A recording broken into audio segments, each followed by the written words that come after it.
Have you ever had your world completely turned upside down? One minute, you think you have it all figured out, and the next, the floor just drops out from under you. That's exactly what happened to me.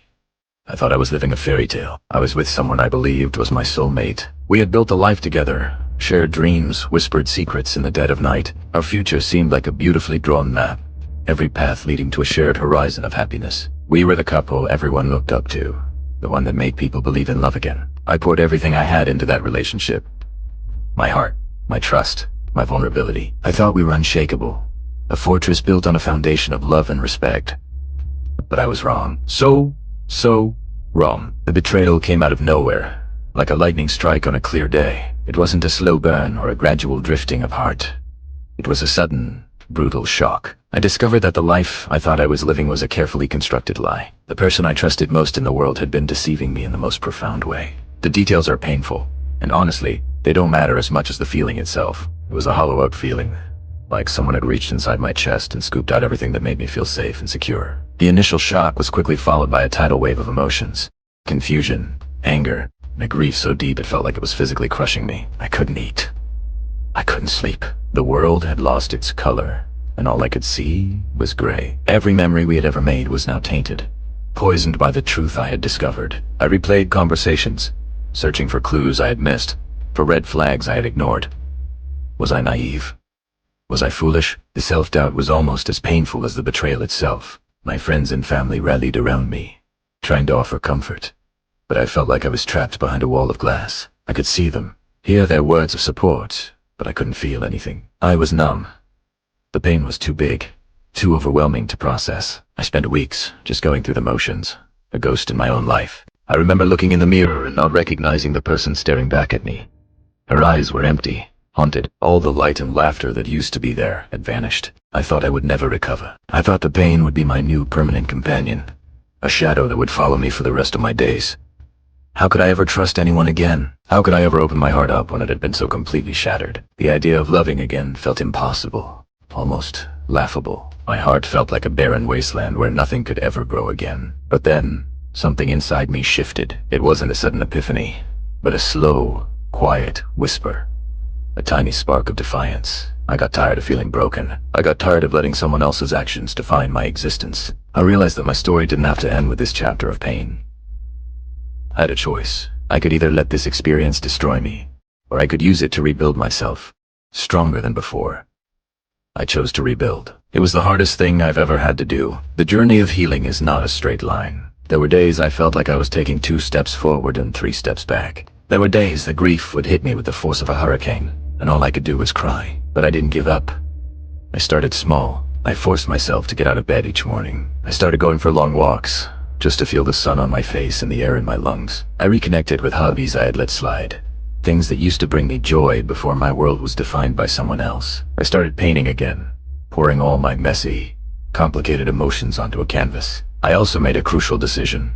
I started going to therapy. Talking to a professional gave me a safe space to unravel all the tangled knots of pain, anger, and self-blame. It helped me understand that what happened was not my fault. It taught me about resilience and the incredible human capacity to heal. Therapy gave me the tools to reframe my narrative. I wasn't just a victim of betrayal. I was a survivor. I was learning to set boundaries, to value myself, and to understand what a healthy relationship should actually look like. I learned that my worth was not dependent on someone else's ability to see it.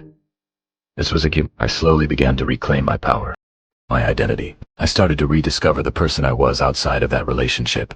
And you know what? I started to really like her. She was strong, she was resilient, and she was capable of so much more than she had ever given herself credit for. I was piecing myself back together, not into the person I was before, but into someone new. Someone forged in fire, more compassionate, more self-aware, and infinitely stronger. As I continued to heal and grow, I wasn't looking for love at all.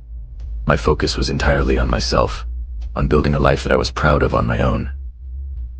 I was happy being single. I was enjoying my own company, exploring my own interests, and building deep, meaningful friendships. I believed that if love was meant to find me again, it would have to find me whole, not as someone looking for another person to complete them. And then, when I least expected it, it happened. I met someone. It wasn't a dramatic, movie-like encounter. It was simple, quiet, and completely natural. We met through a mutual friend at a casual get-together. There were no fireworks, no instant declarations of love. There was just an easy connection, a conversation that flowed effortlessly, a sense of humor that mirrored my own. For the first time in a long, long time, I felt a flicker of something, a gentle curiosity. But I was cautious. My heart was still guarded, protected by the scars of the past. I didn't rush into anything. We took things incredibly slowly. He was patient. He was kind. He never pushed. He just showed up, consistently and authentically. Listen. He really listened, not just to my words, but to the feelings behind them. He saw my scars, and he wasn't scared away by them.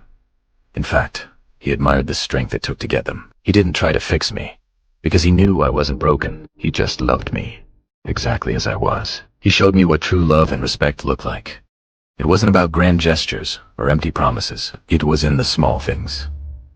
The way he'd bring me coffee in the morning, just how I like it. The way he'd encourage my passions, celebrating my successes as if they were his own. The way we could sit in comfortable silence, just enjoying each other's presence. With him, I learned that love isn't supposed to be a battlefield. It's supposed to be a safe harbor. It's about partnership, mutual respect, and lifting each other up. It's about being able to be your truest, most vulnerable self, and knowing you will be cherished for it. Today, I am in a relationship that is healthier, happier, and more fulfilling than I ever thought possible. My past doesn't define me, but it did shape me. The pain I went through taught me invaluable lessons about myself, about resilience, and about what I truly deserve in a partner. It taught me to never, ever settle for less. Looking back, the betrayal that once felt like the end of my world was actually a painful but necessary catalyst for my own transformation. It forced me to confront my own insecurities, to build my own foundation of self-love, and to become the person I needed to be to attract the kind of love I truly deserved. It's a strange thing to say,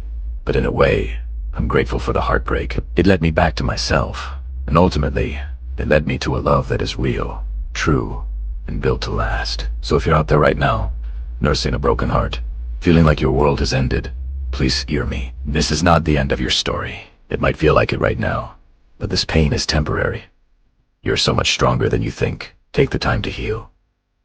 Be gentle with yourself. Rediscover who you are outside of that relationship. Focus on your own happiness, your own growth. Build a life that you love for you. And when you're ready, you'll find that your heart is capable of loving again, more deeply and more wisely than before. The right person will come along, not to complete you, but to complement the incredible, whole person you have become. Your greatest love story might just be waiting on the other side of your greatest heartbreak. Thank you so much for listening to my story. If it resonated with you in any way, please consider subscribing for more content. Take care of yourselves.